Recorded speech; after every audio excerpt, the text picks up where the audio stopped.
warahmatullahi wabarakatuh. Selamat malam menjelang dini hari.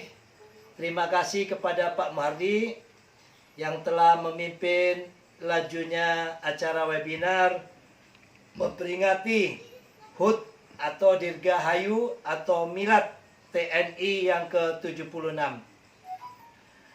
Sungguh sangat luar biasa apa yang disampaikan oleh para pengisi acara, baik sambutan-sambutan maupun dari para narasumber tokoh lintas iman. Sungguh rasa bangga kami menjadi orang Indonesia.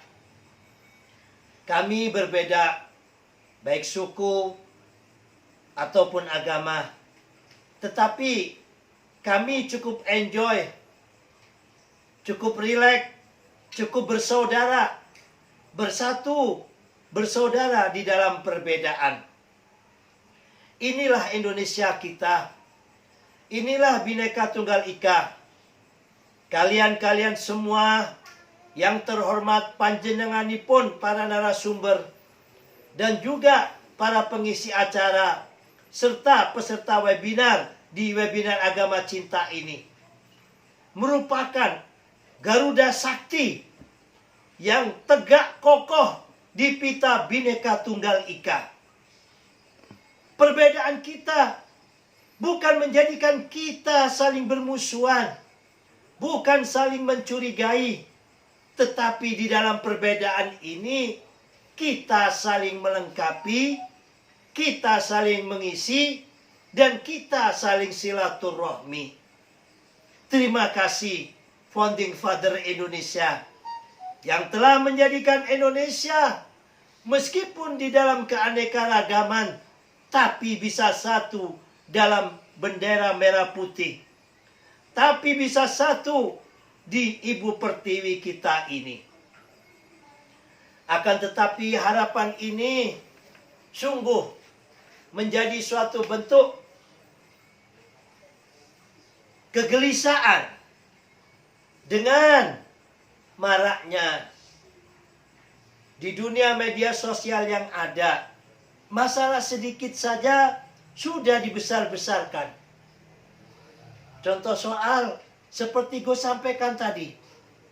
Ya, karena waktu mepet, semua grup yang ada Gus ini punya separuh grup kelompok sebelah ya. Separuh itu grup-grup kita. Nggak Gus share. Lah saat ini rame terus dibahas. Ini ada agama baru, nabinya siapa, kitab sucinya apa. Lah terkesan seakan-akan karena Gus berbeda kelompok dengan mereka, itu dibantai habis. Sedih Gus melihat semacam itu. Padahal Gus sudah sampaikan, agama cinta itu kependekan, kepanjangannya adalah beragamalah dengan cinta, tetap aja terus diserang. Lucu Indonesia kita.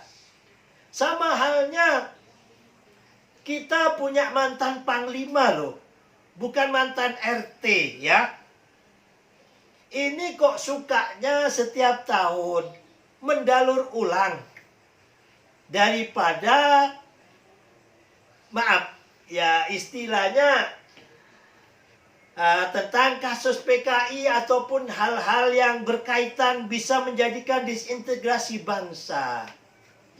Seharusnya mantan Panglima TNI itu bisa menjadi bapak bangsa, bisa menjadi tauladan.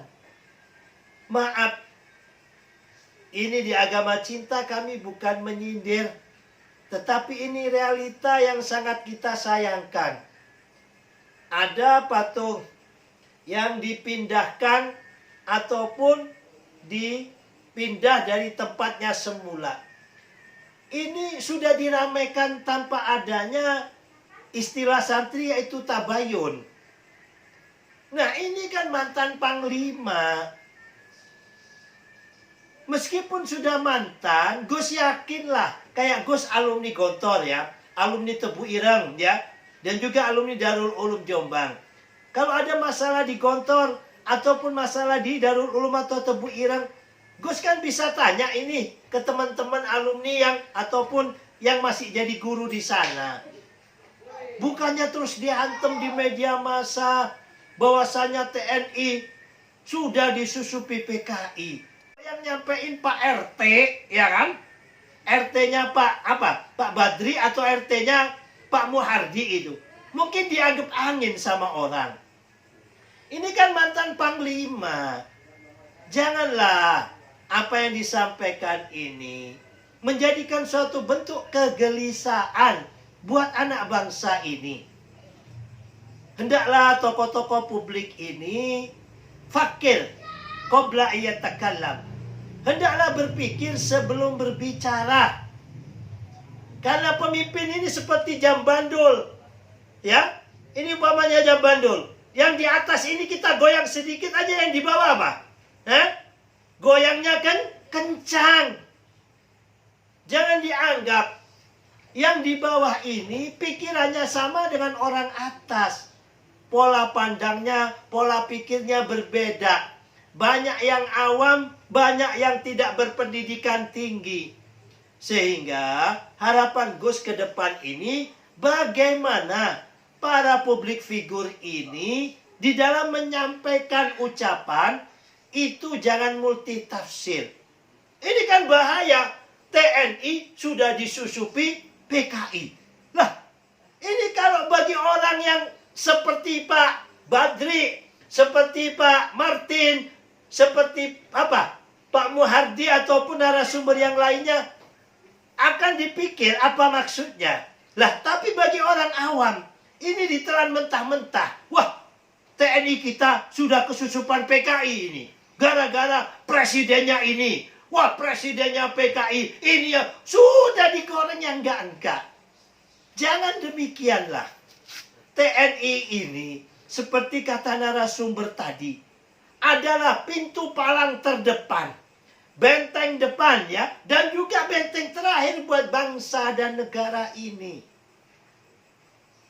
Mari, bagaimanapun juga seperti kata narasumber tadi, kata Pak Badri ya, bahwa TNI itu apalagi yang sudah jadi jenderal ya, tetap terus memiliki jiwa sabta marga ya, tetap memiliki jiwa cinta kepada bangsa meskipun sudah purna.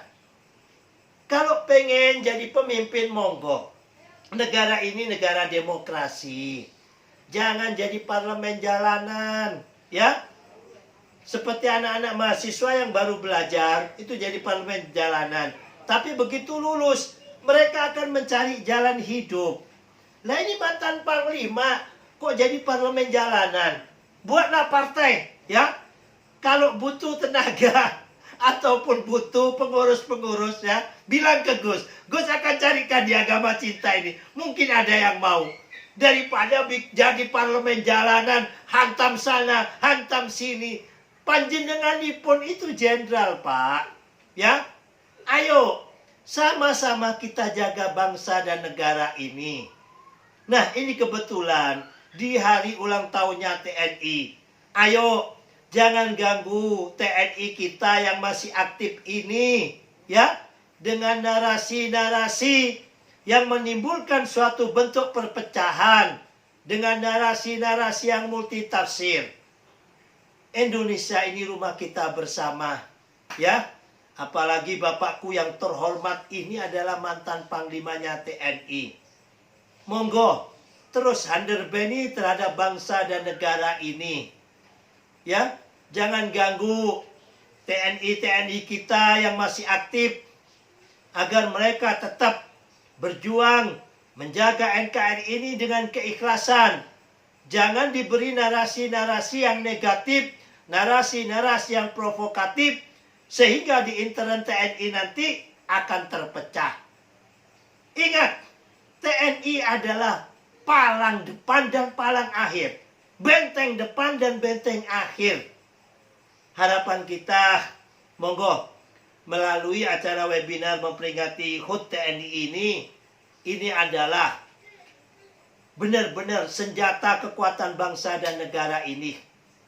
Istilah Bung Karno, aku titipkan bangsa ini kepadamu, khususnya kepada TNI. Hendaklah TNI ke depan bisa lebih kompak. Bagaimana para purnawirawan ini bisa memiliki wadah, kayaknya sudah ada wadah ya. Tapi bagaimana bisa kompaklah begitu ya. Jabatan kekuasaan ini sesaat, tetapi bangsa, negara, dan tanah air ini selamanya. Siapapun pemimpinnya, Indonesia adalah tumpah darah kita. Jangan karena perbedaan pemimpin atau kita sudah turun di tumpuk pimpinan, kita tidak lagi menjadi orang yang hubbul waton, yang cinta kepada bangsa, justru memprovokasi terhadap bangsa.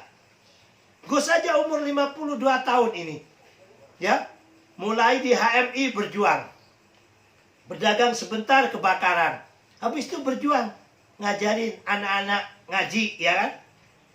Nah itu pejuang juga, meskipun jadi kiai pinggiran kan ini. Nah, waktu reformasi, melihat begitu dahsyatnya Indonesia ini perubahan yang tidak apa, yang tidak ketemu arahnya, mau tidak mau, meskipun Gus jadi kiai pinggiran, ustadz kampung, berjuang menjadi parlemen jalanan agar mengembalikan arah bangsa ini. Sampai tahun 2011 Gus ikut ataupun membantu salah satu pejabat negara ini selama 11 tahun mencegah deradikalisasi atau paham radikal yang saat itu kalau menurut Gus saat ini gampang. Dulu itu mereka ada di dalam. Gerakan Gus ini dihantam bolak-balik, baik anggaran maupun langkah dan lain sebagainya. TV-TV mereka kuasai, ya. Bantuan-bantuan sosial yang ada dari teman lintas agama dicegat. Pernah Gus datangin di Kementerian Sosial itu, Pak Martin, ya. Bantuan dari apa? Samaritan Plus. Samaritan Plus itu di zaman Pak SBY nggak bisa masuk. Ini Gus pahlawannya kalau mau nyombongkan diri. Gus datangi menteri yang katanya Habib itu bersama para kiai-kiai dari Jawa Timur. Gus sampaikan bahwa ini untuk sosial, bukan untuk kristenisasi, saya bilang gitu. Gus sebagai saksi. Gus 20 tahun kerjasama dengan teman-teman lintas agama, khususnya dengan Yayasan Pondok Kasih. Ya, tidak satu pun santri Gus yang masuk Kristen atau dimasukkan Kristen. Padahal apa? Santri di pesantren Gus itu sampai detik ini tiap bulan dibantu beras oleh Yayasan Pondok Kasih. Kalau dapat Samaritan Plus itu bersama kiai-kiai, bagikan boneka, bagikan sepatu ya yang ada. Samaritan Plus itu justru Gus bangga. Bagaimana kalau bisa umat Islam semacam itu diajarin di gereja-gereja itu anak kecil setiap mau membeli sesuatu, ya, mau beli saat ini apa di depan Gus? Ini adanya lepet kan gitu ya. Beli satu, itu suruh beli dua. Satu ditaruh kardus, yang mana kardusnya itu rata-rata dari kardusnya sepatu. Nah, satunya untuk dirinya, satunya untuk orang miskin. Nah, itu ditaruh di kardus. Nah, di saat Natal ataupun hari Paskah dan sebagainya, mereka kumpulkan, taruh di gereja, dibagikan kepada orang-orang atau anak-anak miskin yang tidak bisa membeli mainan seperti mereka. Terus terang Pak Martin, mainan di Samaritan Plus itu bagus-bagus. Karena kalau yang kaya beli jam tangan kadang dapat uang bagus, ya. Dapat jam tangan, mobil-mobilan bagus. Nah, agama ini lahir untuk kedamaian. Bagaimana kita sama-sama fastabiqul khairat, berlomba-lomba dalam kebajikan.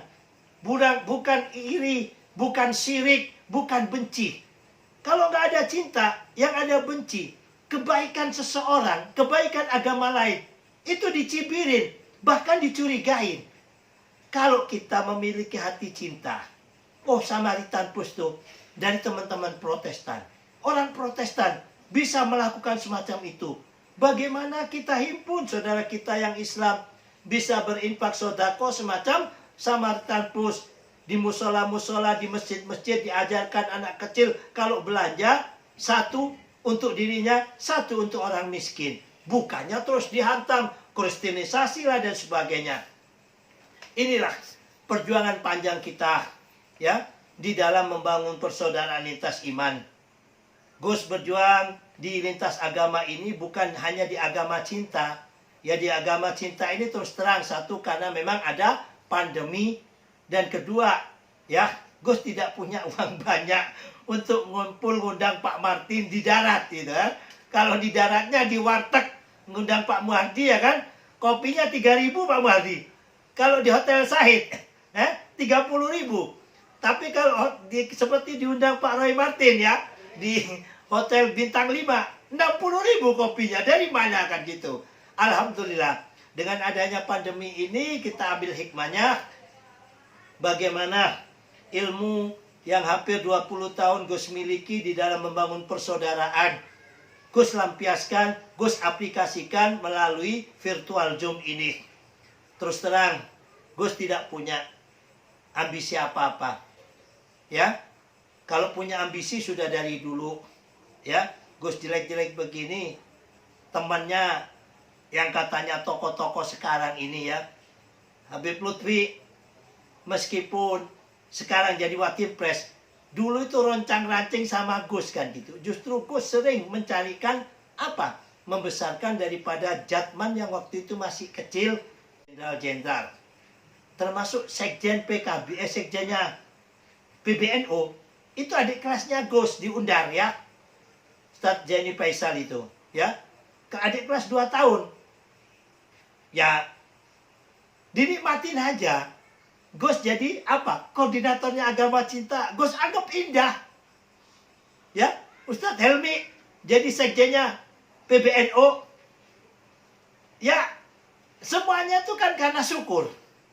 Gus anggap bahwa agama cinta ini indah. Bahkan kalau bermanfaat, Gus katakan, NU bermanfaat kan gitu. Agama cinta juga bermanfaat, begitu juga Muhammadiyah dan sebagainya. Semuanya, organisasi, forum, atau komunitas, yang penting sejauh mana bisa memberikan manfaat kepada orang lain. Akhir kata, kenapa agama cinta memperingati HUT daripada TNI ini? Ini sebenarnya menjadi harapan Gus. Akan tetapi itu tadi seperti Gus sampaikan, kok barengan dengan di saat Pak Jokowi meresmikan PON. Sementara kondisi bangsa ataupun di Papua ini masih ada gejolak. Maka kami ajak tokoh-tokoh lintas agama untuk berdoa. Gus yakin, Gus orang beriman. Bagi diri Gus, ad-du'a silahul mu'minin. Doa itu adalah senjata bagi orang beriman. Ya, Gus yakinlah. Seperti dulur saya tadi Pak Antonius ya.